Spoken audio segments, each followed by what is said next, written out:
Welcome back to my channel, and I just want to share a little bit with you.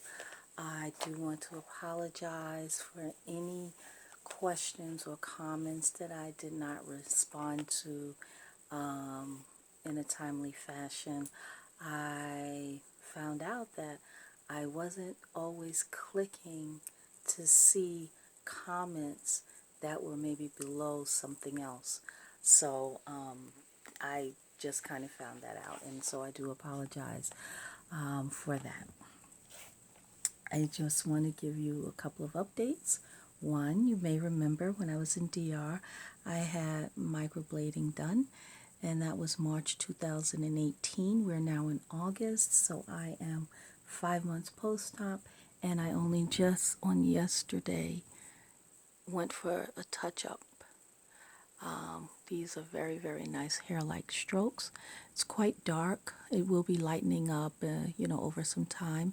And we're going to see about maybe making it a little rounder here as opposed to angular.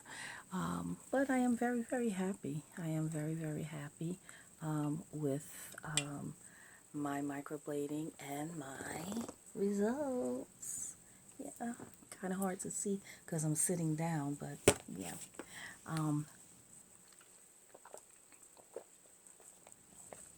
Pardon me. So, let's see. I want to talk to you about how important it is to have your PCP, family doctor, or general practitioner on board with you having surgery. It makes things a little bit easier for you because you can have a physical done, and that would include your EKG, lab work, PPD, HIV test, and a pregnancy test, and you would be able to know ahead of time if there's anything that you need to do as far as working on your hemo or what have you, and you would be able to do that. Okay, now when you get to DR, they are going to do another physical on you. Trust and believe they are. But it's nice for you to know ahead of time from your own doctor if there's something that you need to maybe work on. And you may already know ahead of time that, like I knew that anemia was something that I dealt with. So 9 months prior to surgery, I was on the hemo, getting my hemo up, doing this, doing that to make sure that I was getting it up. And, it was a work for me. It was a lot of work for me. But I did manage to get it up safely, and so that was a good thing. Now, and the other thing that would be very important is to research spas or massage places that do post-op lymphatic drainage massages, because that is something that you're definitely going to need to have done when you get back. And you don't want to be like saying, oh my gosh, I don't know where to go, I don't know what to do. You want to know that ahead of time. So you want to know ahead of time, you want to know what the prices are, you want to know the location, and you also want to make an appointment so that as soon as you get off the plane, that you would be able to go in for a massage. Because the longer the flight, the more you will definitely need a massage. You would definitely need a massage. So that's something that you would like to know and to get the prices. Now, your surgeons, they generally say a minimum of 10 massages. 10 massages, you'll get that in DR. You'll go through that in DR. When you get home, you still need probably like 20 more massages. The more massages, the better you'll feel. It will help with getting fluid out, moving that fluid. It will also help with stiffness, aches, pains. It will definitely help with all of that. So it's a good idea if you know who you're going to be able to go to ahead of time. And if not, you can then have, your husband, your significant other, whomever it is, to do some research with you on YouTube, because they do have some lymphatic drainage tutorials. I'm not saying that they are the equivalent to going to a spa to have it done, but it would probably be very, very helpful, if there's not a place where you're located. How do you find out a surgeon that you maybe would like to go to? There's a couple of ways. If you have a friend who is already a doll, and they've already had surgery, you could ask them about their surgeon. What are their opinions, how they felt about their journey, the surgery, the follow-up from their doctor or their surgeon, the bedside manner, all of those types of things. You could ask if you know somebody who is a doll already. Also, you can go on to Instagram and create a surgery page, a private surgery page, and then you can follow surgeons as well as request to follow dolls or pre-op or other, who are pre-op, and follow their journey. And that can give you an idea of, different surgeons, what their work is like, who works with this body type better or who works with all body types really, really well. And you can get to see, their work. Also, Real Self, that is an online community where doctors are there online, on the online community, and you can ask questions. They will answer you. It could be any doctor that would answer you, and the doctors are rated 5 stars, and it can go down in increments depending on just the overall rating, and it's someplace where you can be very open and honest about what you feel your results are, or how the surgeon was with you, and so that's someplace that you can be very open about it. One thing that you can also do if you have surgery in the United States is you can go to the professional licensing board in your state, and you could then find out if a surgeon has any malpractice or anything like that. You would be able to find that out there just by putting in their last name and their first name, or first name and last name, and then clicking, and then different things would pop up, and whatever, those types of things would pop up, and that could also help you make a decision as to if you want to go with a particular surgeon or not. One of the other things that I would say is to definitely review the surgeon's incision marks, the incisions. Okay, you're having surgery, so you're going to have a scar. That goes without saying. You're going to have a scar. But how good the scar is, that depends on the surgeon.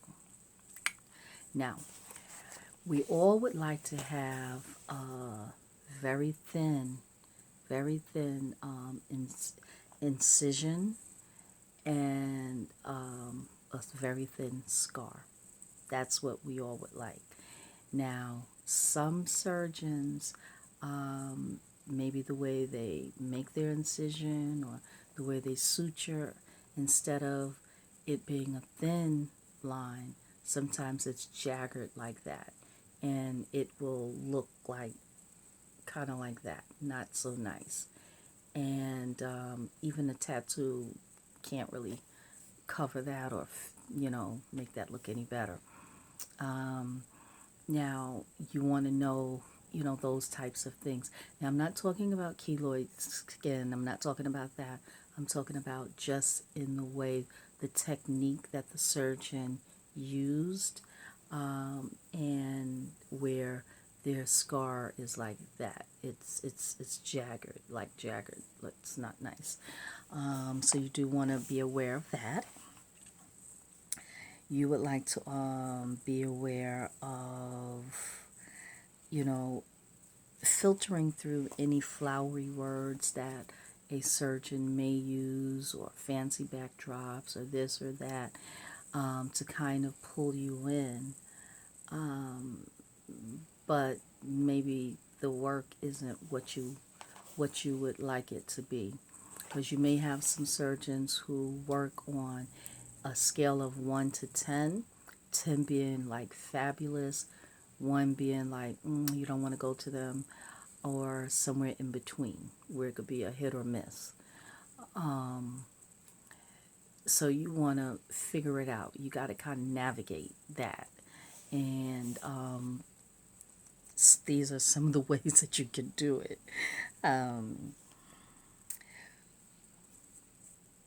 Now, I was also asked some questions about pricing. And pricing can be all over the board. So many things go into it.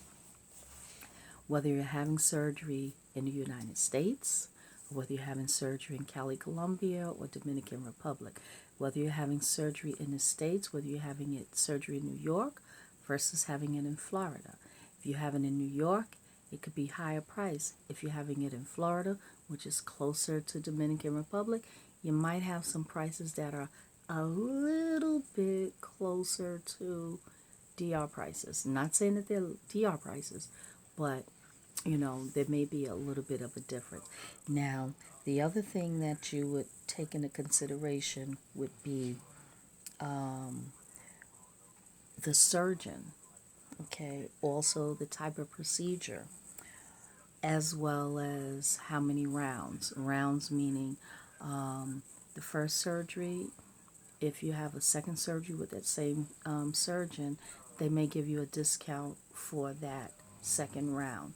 And you may be having a second round, not that there's anything wrong, but you may just be having a second round because maybe you wanted more work, or you wanted this or that, because sometimes one round may not get you what you would like or not. It just depends.